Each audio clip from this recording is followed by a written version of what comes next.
বাবান, হ্যাঁ মা। গল্পের বই পড়ছিস? হ্যাঁ আমাকে একটু শোনা।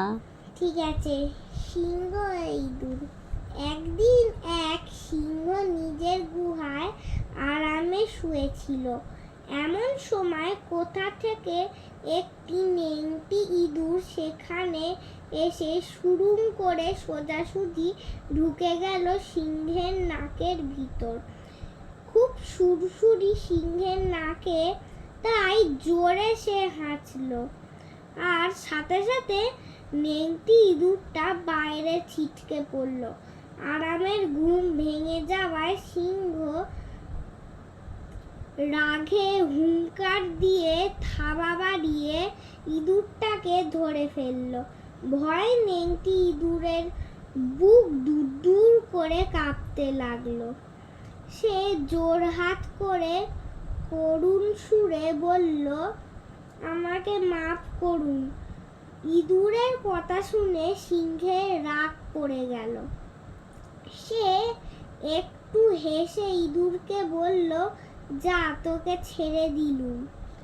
সেখান থেকে ইঁদুর তাড়াতাড়ি পালিয়ে গিয়ে হাঁফ ছেড়ে বাঁচল। কয়েকদিন পর সিংহ বনে পশু শিকার করতে গিয়ে নিজের শিকারীদের জালে জড়িয়ে আটকে পড়ল।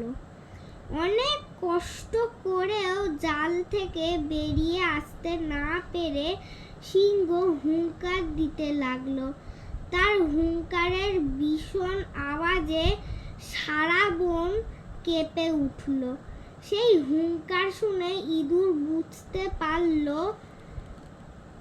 এই সেই সিংহের ডাক। বোধ হয়ে সে কোনো বিপদে পড়েছে।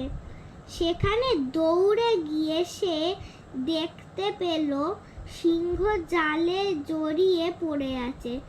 আর দেরি না করে ইঁদুর তার ধারালো ছোট্ট ছোট্ট দাঁত দিয়ে কুটকুট করে জালের বাঁধন কেটে দিল।